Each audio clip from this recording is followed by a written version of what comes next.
कल की कक्षा में हम लोगों ने इस बात को भी समझा कि जो कहीं कहीं पर वेद के मंत्रों की संख्या में अंतर प्राप्त होता है, ऐसा अंतर आपको मिल सकता है। वो जो अंतर प्राप्त होता है उसके पीछे कारण क्या है? तो इस विषय को कल हम लोगों ने समझा है और समझते हुए मैंने 2 बच्चों का भी उदाहरण दिया था कि यदि इन बच्चों को यहाँ पर लाइंस काउंट करने के लिए कहा जाए तो हो सकता है उनकी लाइंस की काउंटिंग डिफरेंट हो, लेकिन नंबर ऑफ जो कैंडिडेट्स हैं वो तो समान ही रहेंगे।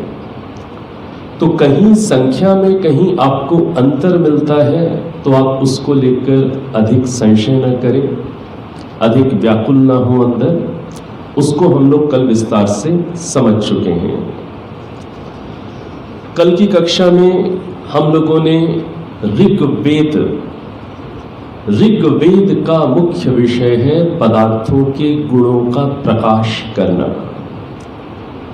इसको हम लोगों ने महर्षि दयानंद सरस्वती जी की भाषावली में थोड़ा विस्तार से समझा था।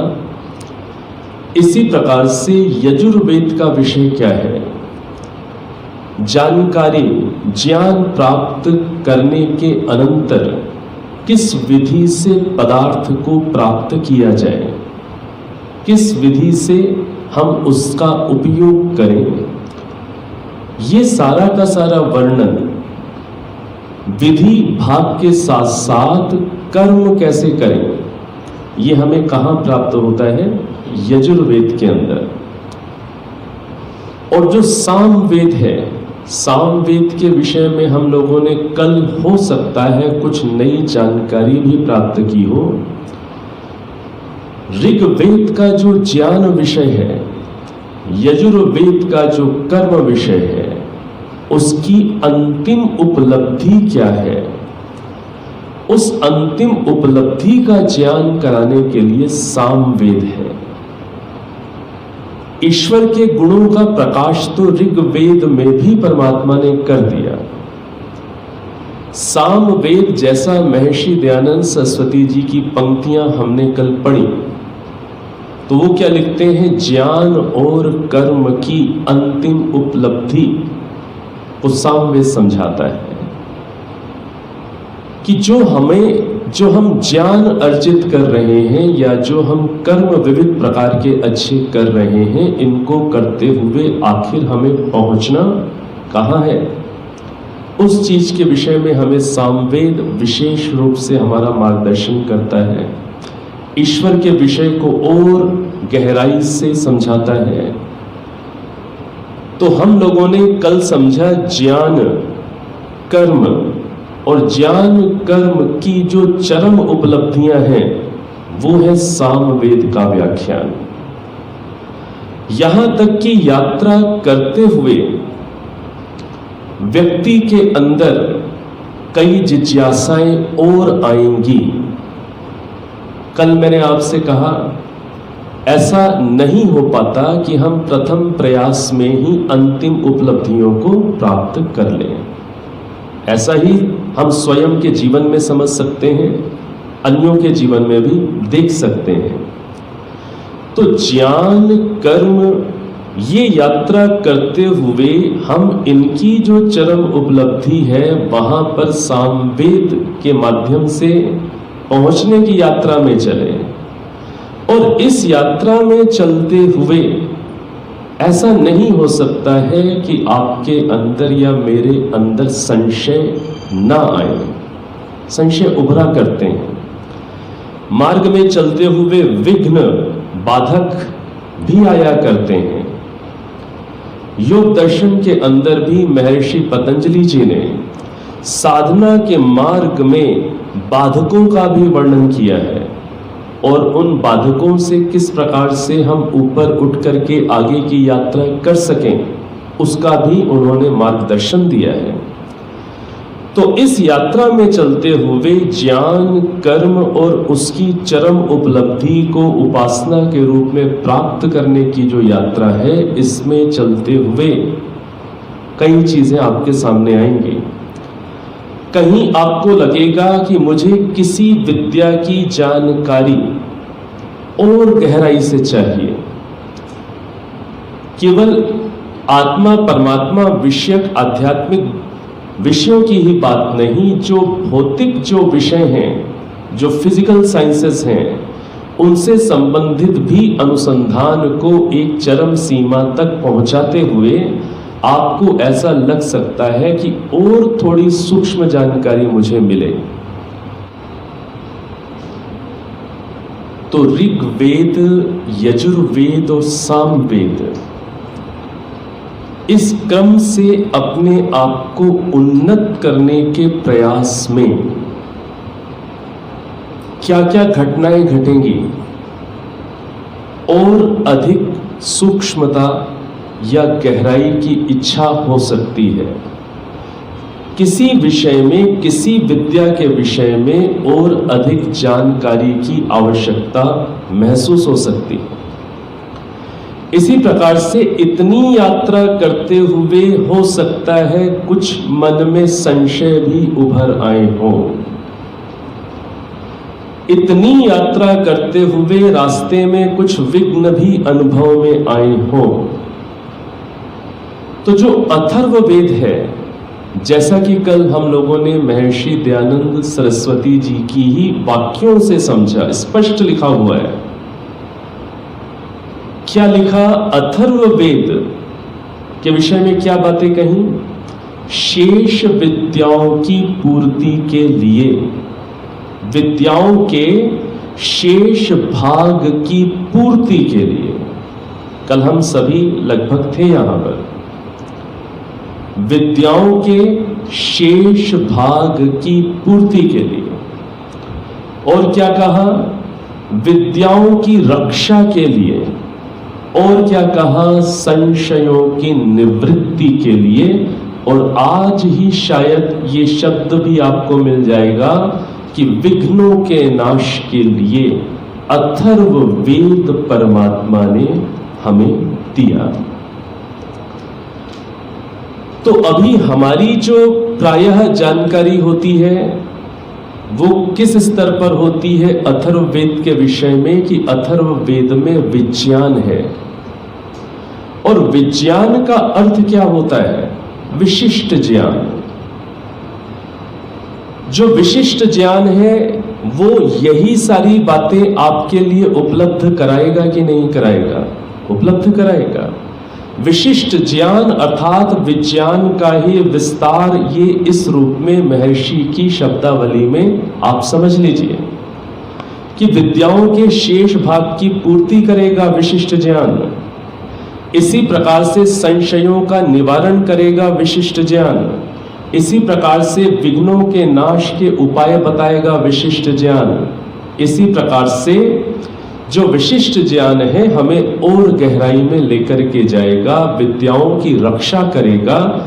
तो इस बात को आप आपस में इस रूप में जोड़कर इसके विस्तार को समझ सकते हैं।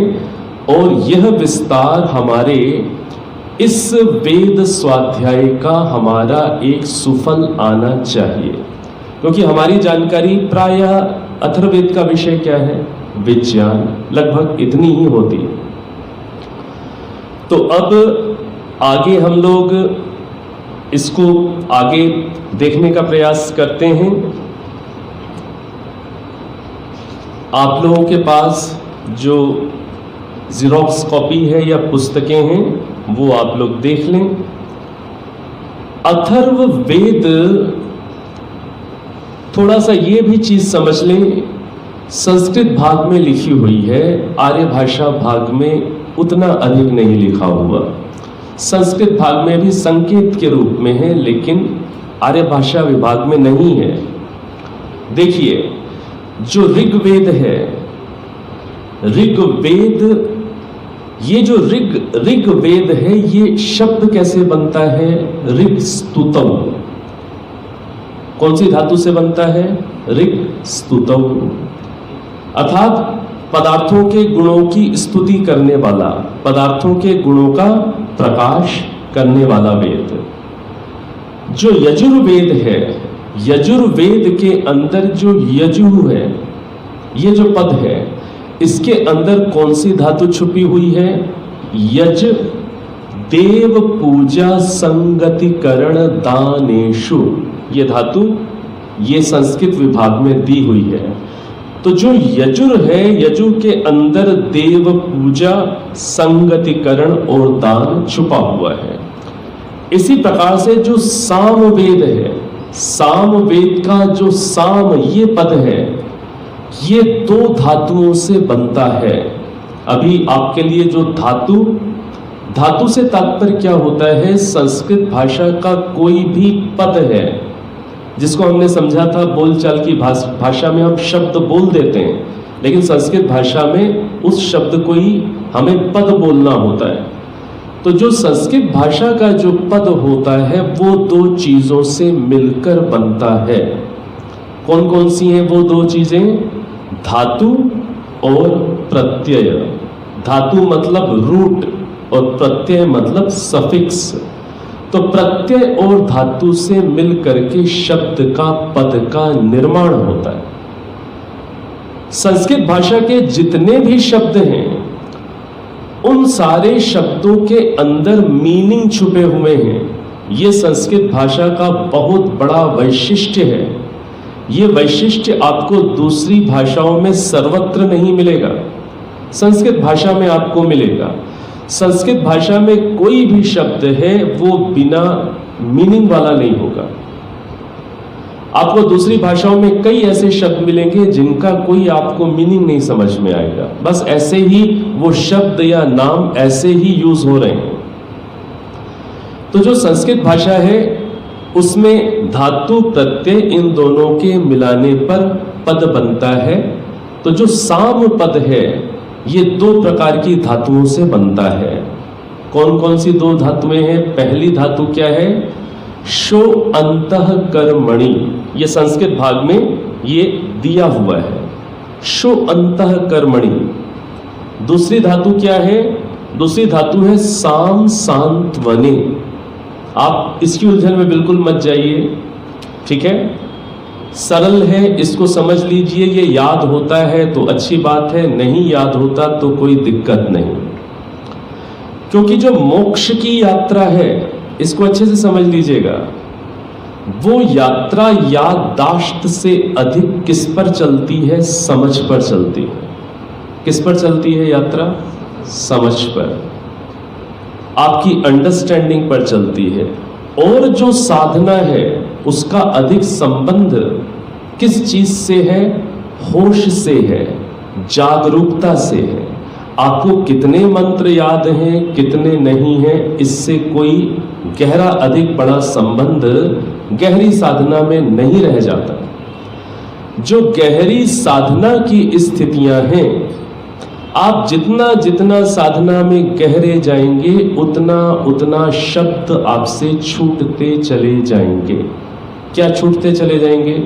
शब्द छूटते चले जाएंगे। योग दर्शन के अंदर महर्षि पतंजलि जी ने किसके जप का विधान किया? ओम के जप का विधान किया। सारे जो मंत्र हैं वो इससे पहले की घटनाएं हैं। जो मंत्र हैं उन मंत्रों के माध्यम से हम क्या समझ रहे हैं? ईश्वर का स्वरूप क्या है। संध्या के मंत्र हैं, उन मंत्रों के माध्यम से आप ईश्वर के गुण, कर्म, स्वभाव को विस्तार से समझ रहे हैं। किसी व्यक्ति का बखान आपके सामने किया जा रहा है, आपके लिए कोई अपरिचित व्यक्ति है, अपरिचित व्यक्ति के बारे में आपको जानकारी दी जा रही है। क्या जानकारी दी जा रही है? कि ये न्यायाधीश हैं।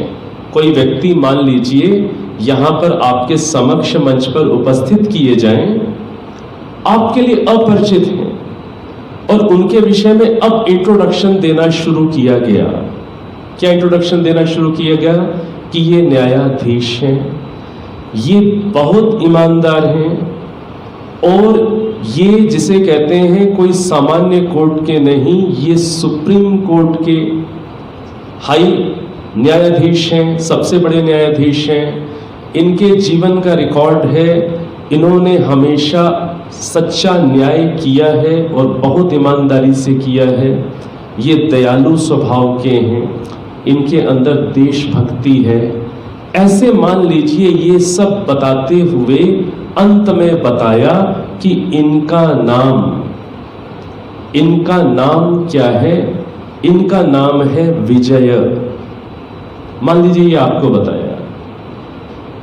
जो विजय नाम के जो न्यायाधीश जी हैं, उनका इंट्रोडक्शन जब आपको विस्तार से दिया जा रहा था, तब आप बड़ी गहराई से सुन रहे हैं, बहुत गहराई से उस पर्सनैलिटी से जुड़ रहे हैं।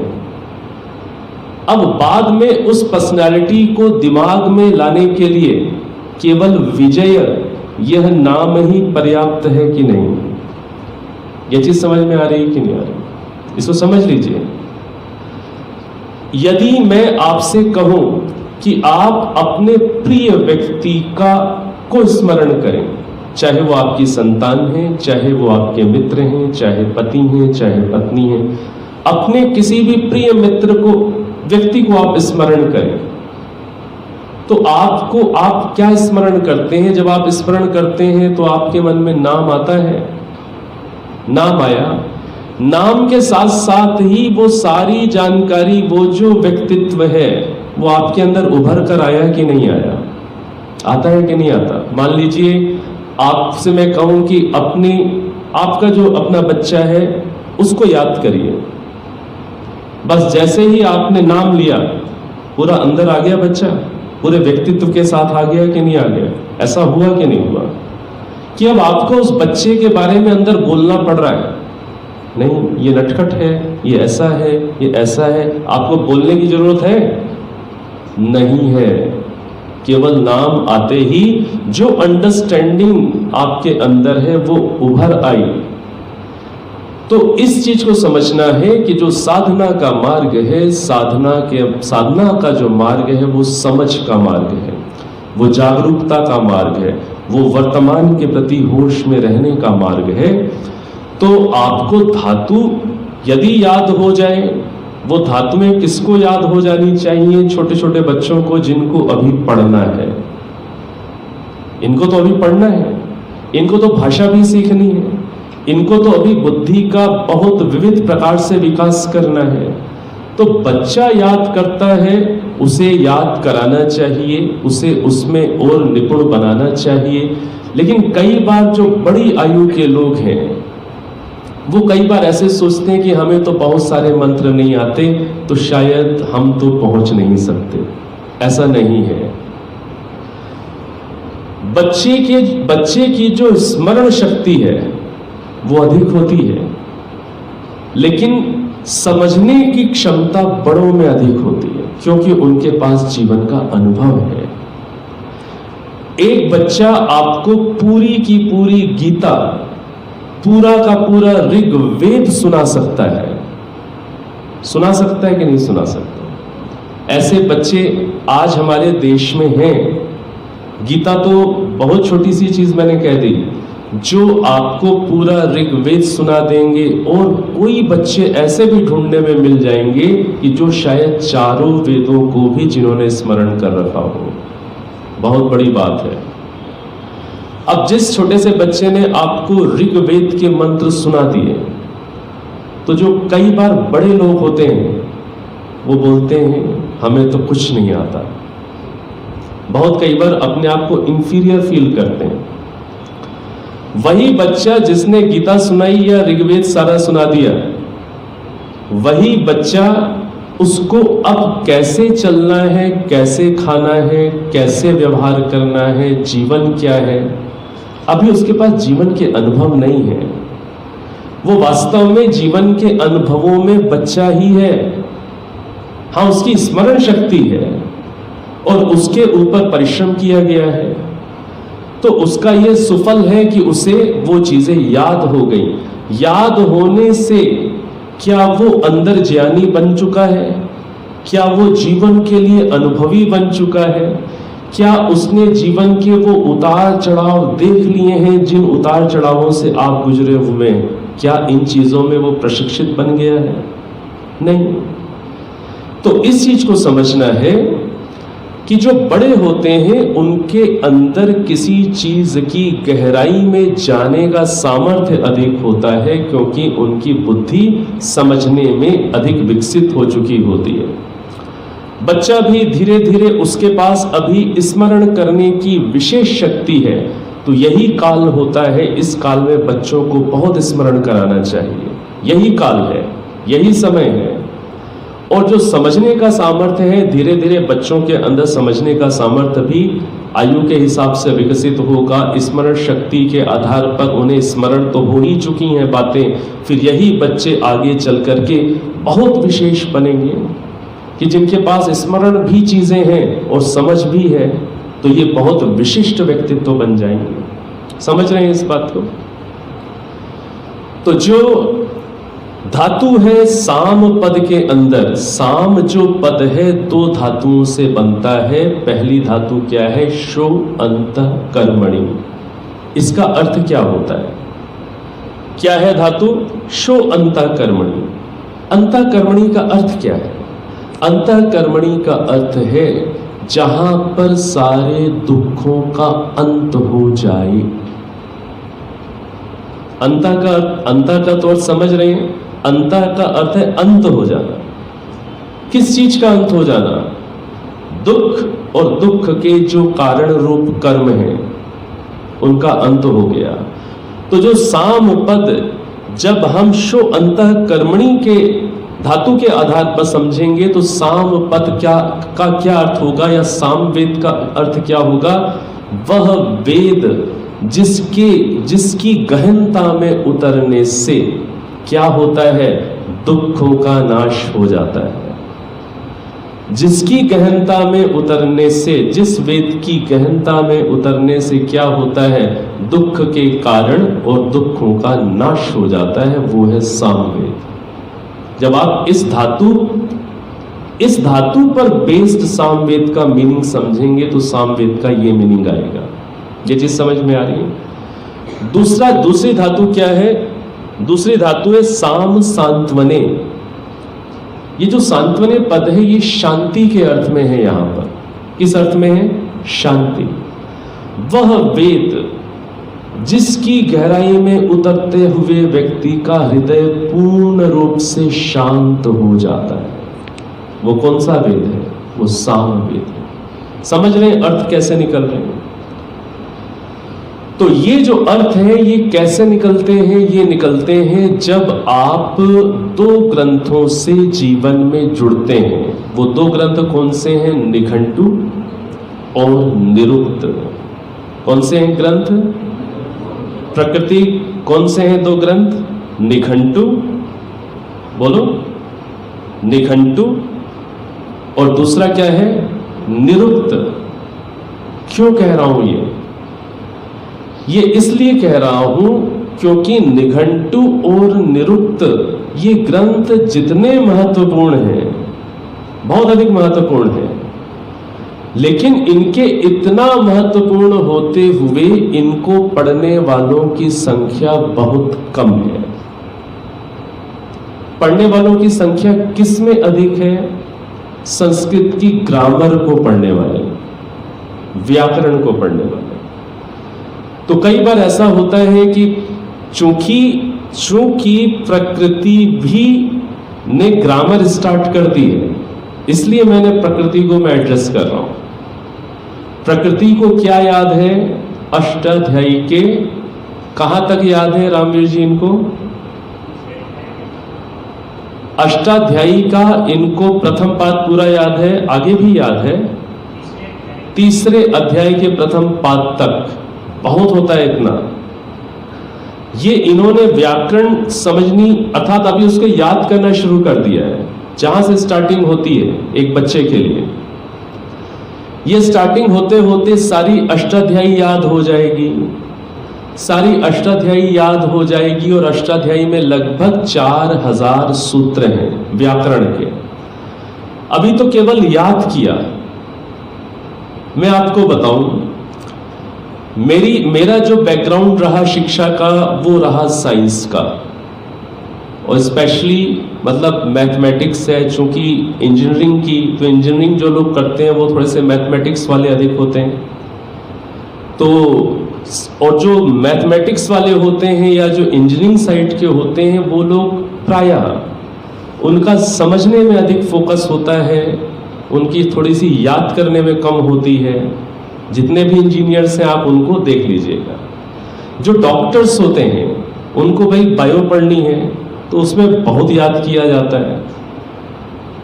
मैंने बायोलॉजी, मेरा मेडिकल फील्ड में बहुत इंटरेस्ट था और जो स्वभाव से प्रवृत्ति वही थी, लेकिन जब बायो पढ़ी और उसमें इतना याद करना पड़ रहा था तो उसको मैंने छोड़ दिया कि भाई मेरी रुचि मैथमेटिक्स को चलो पकड़ते हैं, ये ठीक रहेगी। कहने का तात्पर्य क्या है? कहने का तात्पर्य ये है कि हमारा जो स्मरण शक्ति है, उस स्मरण शक्ति का विशेष काल है ये बाल्यावस्था। मैं आपको उदाहरण दे रहा हूं। मैं तो इस लाइन में बड़ी उम्र में आया, इंजीनियरिंग करने के बाद आया। अब आप एक व्यक्ति के बारे में सोचिए जिसने इंजीनियरिंग कर रखी है, जिसने इवन कंप्यूटर की प्रोग्रामिंग भी सीखी हुई है, C++ की प्रोग्रामिंग भी जिसको आती है, जो सीख चुका है, उसकी बुद्धि अपने ढंग से एक तरीके से विकसित हो गई होगी कि नहीं हो गई होगी? एक तरीके से विकसित हो जाती है बुद्धि। अब मैं आपको बताऊं, मैं इस मतलब क्वालिफिकेशन को लेकर जब मैं पहली बार गुरुकुल में गया तो मुझे उन्होंने कौन सी पुस्तक पकड़ाई? अष्टाध्यायी। अष्टाध्यायी मेरे हाथ में दे दी। मैं जिंदगी भर रटने से ही बचता रहा। उस कारण से तो मैंने मेडिकल फील्ड नहीं ज्वाइन की।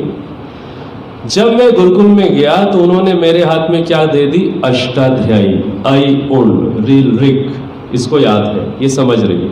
प्रत्याहार सूत्राणी, विद्धिरादैच अदैं गुणा इको गुण विद्धि, इसको याद है, ये समझ रही है। मैंने भी याद किए थे, ठीक है। तो मेरे को क्या पकड़ा दी? अष्टाध्यायी। अब मैंने सोचा कि भाई अब उसमें क्या है? उसमें केवल सूत्र, साधना के नहीं, केवल ग्रामर के। और कितने सूत्र? लगभग 4000 सूत्र मुझे पकड़ा दी। तो मैंने सोचा कि भाई पकड़ाने के बाद अब ये कुछ इसे समझाएंगे। अब मेरा दिमाग कैसा?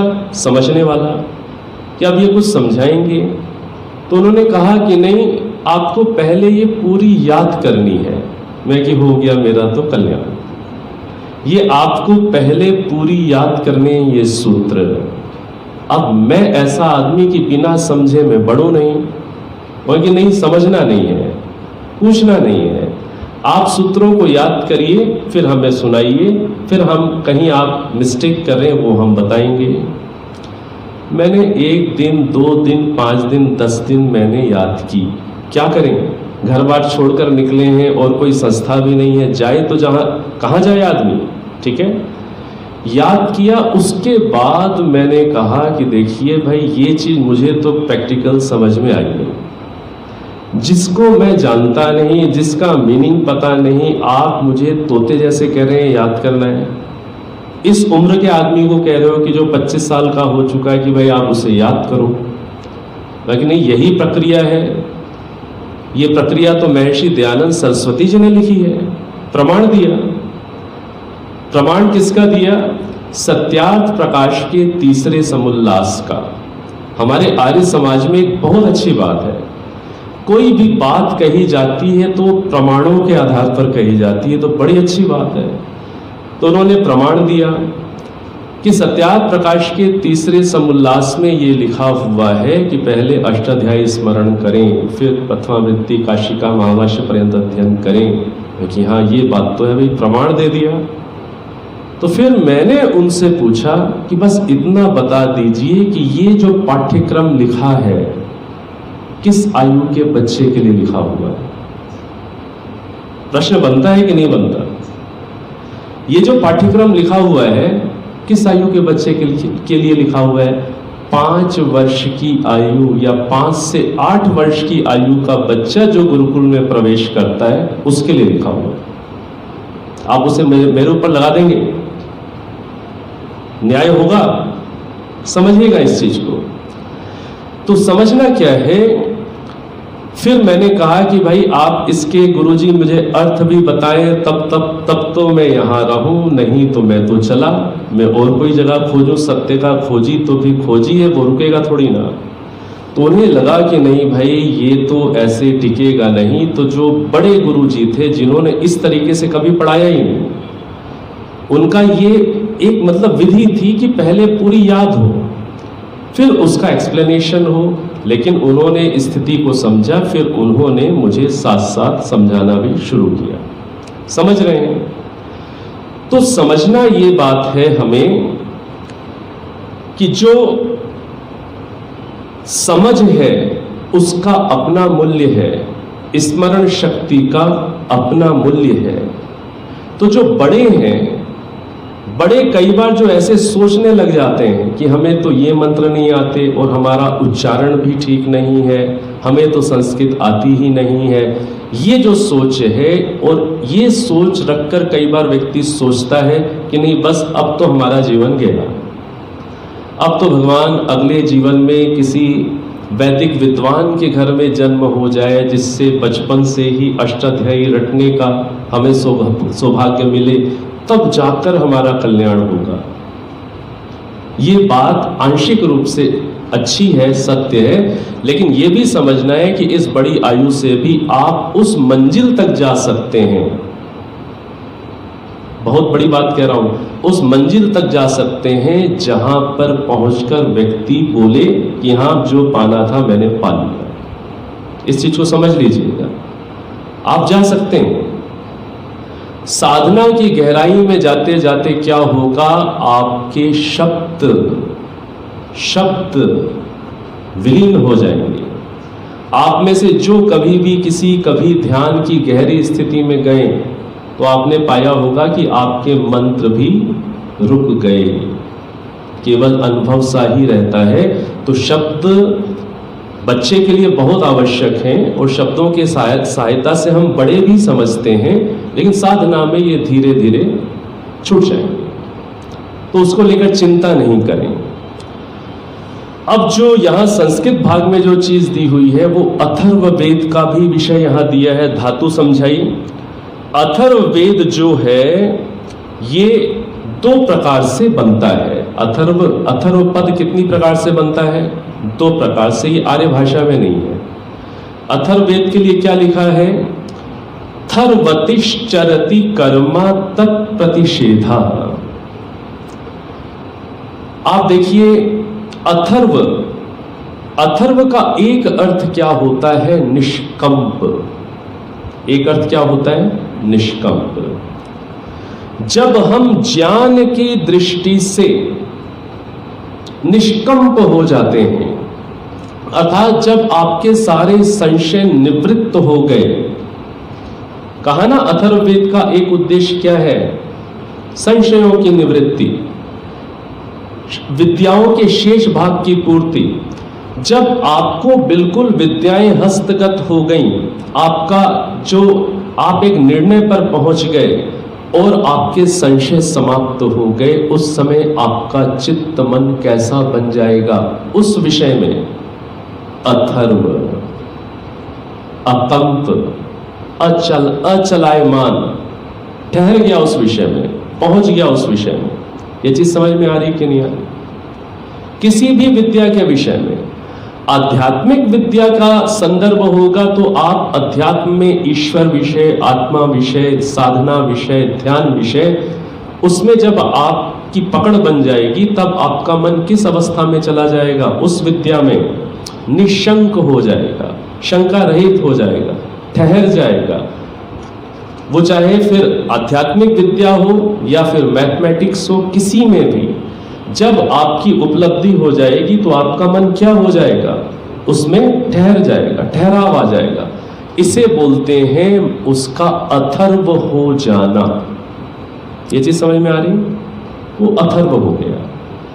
तो जो अथर्व वेद में जो अथर्व पद है, एक तो वो इस प्रकार से बनता है, उसका ये मीनिंग होता है।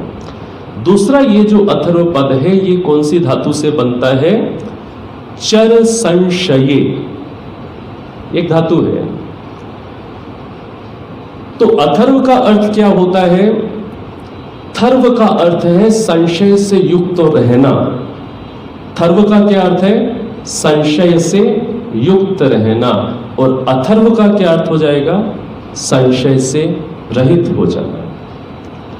तो ये जो ऋषि दयानंद सरस्वती जी ने जो अथर्व वेद को समझाते हुए ये व्याख्या में लिखा है कि इससे संशयों की निवृत्ति होती है। पढ़ा ना हमने कल, इससे संशयों की निवृत्ति होती है। वो किस आधार पर लिखा? क्योंकि जो अथर्व पद है वो कौन सी एक धातु से और बन रहा है? चर संशये, और आगे आ लग गया तो उससे क्या बन जाएगा आगे? अथर्व। और वो कौन से मीनिंग को देने वाला होगा? संशय रहित होने वाला, अर्थात संशय रहित करने वाला जो वेद है। ठीक है, बात समझ में आ रही है? अब आगे चलते हैं।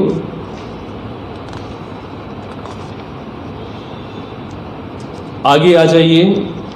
कल हम लोगों ने जहां तक पढ़ लिया है उसके बाद आगे का विषय देखें। तो हम लोगों ने कल यहां तक पढ़ लिया है, सब विद्याओं की रक्षा और संशय की निवृत्ति के लिए अथर्व वेद को चौथा गिना है। इस पंक्ति तक हम पढ़ चुके हैं, इसकी व्याख्या भी फिर से कर ली हमने। आगे, सो गुण ज्ञान क्रिया विज्ञान इनकी उन्नति तथा रक्षा को पूर्वापर क्रम से जान लेना। अब आप सब समझ रहे हैं। अर्थात ज्ञान कांड के लिए ऋग्वेद, क्रिया कांड के लिए यजुर्वेद, उनकी उन्नति के लिए सामवेद और शेष अन्य विद्याओं की रक्षाओं के प्रकाश करने के लिए अथर्व वेद की प्रथम, दूसरी, तीसरी और चौथी करके संख्या बांधी है। समझ रहे हैं आप? क्योंकि ऋच स्तुतौ यज देव पूजा संगतिकरण दानेषु शो अंतःकर्मणि और साम सांत्व प्रयोगे थर्वतिश्चरति कर्मा।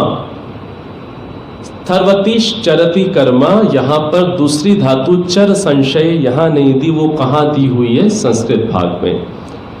इन अर्थों के विद्यमान होने से चार वेदों अर्थात ऋग, यजुः, साम और अथर्व की ये चार संज्ञाएं रखी हैं तथा अथर्व वेद का प्रकाश ईश्वर ने इसलिए किया।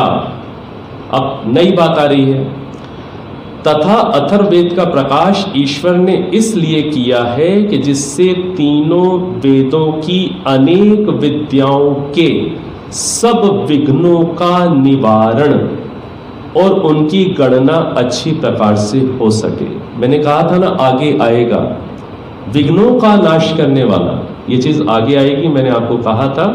तो अथर्ववेद का एक उद्देश्य और क्या है? सभी विघ्नों का निवारण, जो शायद सरल भाषा में आपसे मैं किसी न किसी रूप में पहले कह चुका हूं। अब आगे चलें। प्रश्न, वेदों की चार संहिता करने का क्या प्रयोजन है? उत्तर, विद्या के जनाने वाले मंत्रों के प्रकरण से जो पूर्वापर का ज्ञान होता है उससे वेदों में कही हुई सब विद्या सुगमता से जान ली जाए इत्यादि प्रयोजन संहिताओं के करने के हैं। तो इसका भाव क्या है? सरल भाव क्या है कि चार अलग अलग प्रकार से ज्ञान, कर्म, उपासना और विज्ञान के आधार पर हमारे समक्ष विषय को वर्गीकृत कर दिया गया। जब इस प्रकार से विषय वर्गीकृत कर दिया गया तब आपको कोई विषय ढूंढने में सहायता मिलेगी कि नहीं मिलेगी? यदि सारा मिक्स करके कहीं कुछ ऐसा होता और एक स्थिति वर्गीकरण करके चार विभाग बना दिए तो आप अपनी आवश्यकता के अनुसार इच्छित विषय पर जल्दी पहुंच पाएंगे कि नहीं पहुंच पाएंगे? जल्दी पहुंच पाएंगे, इसका भाव यही है। अगला प्रश्न, अच्छा अब आप यह तो कहिए कि वेदों में जो अष्टक, अध्याय, मंडल, सूक्त, षटक, कांड, वर्ग, दशति, त्रिक और अनुवाक रखे हैं। ये किस लिए हैं?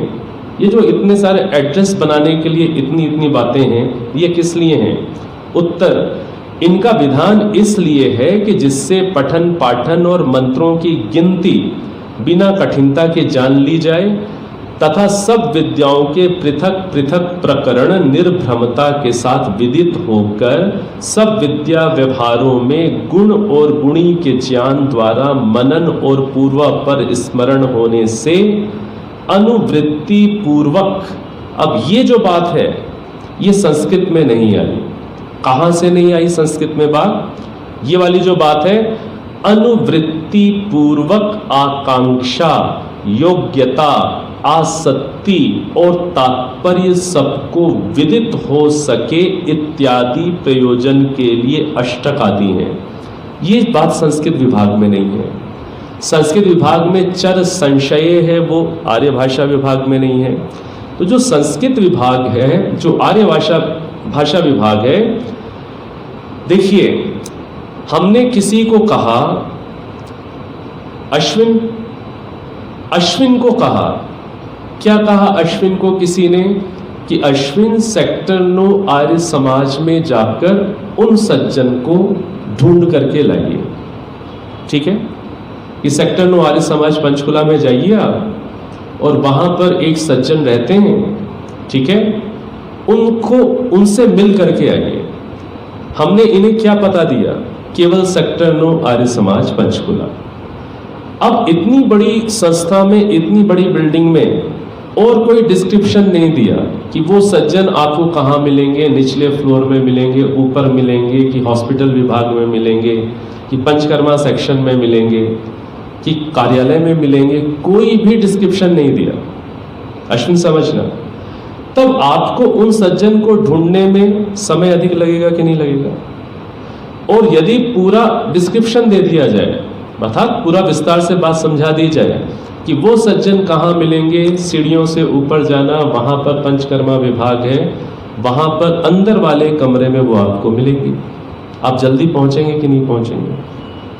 ठीक है, तो ये जो विस्तार से पता दिया जाता है कि अष्टक मंडल, ये सब, ये जल्दी आप वहाँ पर पहुँच सके जहाँ आप पहुँचना चाहते हैं, इसलिए है। ये चीज़ समझ में आ गई अश्विन? ठीक है। अब यहाँ पर जो विशेष बात है, वो विशेष बात क्या आई है? अनुवृत्ति पूर्वक पूर्वापर स्मरण होने से। क्या स्मरण होने से? पूर्वापर। पूर्वापर क्या होता है? पूर्व का अर्थ तो आप जानते ही हैं, और दूसरा है अपर। अपर पूर्व का उल्टा। पूर्व का अर्थ पूर्व और अपर का अर्थ बाद वाला। तो पूर्वापर स्मरण होने से पहले क्या है, बाद में क्या है, ये चीज दिमाग में ठीक सी बैठी होने से क्या होगा? अनुवृत्ति पूर्वक। अब ये अनुवृत्ति जो है, ये अभी जब अष्टाध्यायी होने के बाद प्रथमावृत्ति पड़ेगी प्रकृति, तो इसको क्या समझाया जाएगा? अनुवृत्ति। क्या सीखेंगे? अनुवृत्ति। तो यहां पर क्या बात कही जा रही है?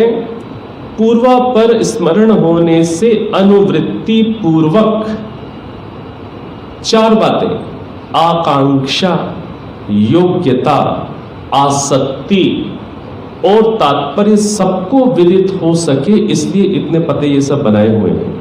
अब यहाँ नई चीज है समझने के लिए। हाँ, ये बात संस्कृत विभाग में नहीं है, आर्य भाषा विभाग में। कई बार ऐसा भी, कई बार कुछ लोग जिन्होंने दोनों विभाग नहीं पढ़े गहराई से, कई बार वो ऐसा कह देते हैं कि नहीं, महर्षि दयानंद सरस्वती जी ने तो केवल संस्कृत वाला विभाग बनाया, आर्य भाषा वाला विभाग नहीं बनाया। नहीं भाई, ऐसा नहीं है। ये सब दोनों उनकी नज़रों से हैं, उनके सामने गुजरी हुई चीज़ें हैं। उन्होंने लिखाया है, बोलकर लिखाया है, लेकिन दोनों उनके सामने से गुजरी चीज़ें हैं। क्योंकि इतनी गहरी चीज़ संस्कृत विभाग में नहीं आ रही। बहुत गहरी बात है जो अभी मैं आपसे करूँगा। ये कहाँ आ रही है? आर्य भाषा विभाग में आ रही है। और ऋषि के स्तर की बात है, सामान्य स्तर की बात भी नहीं है।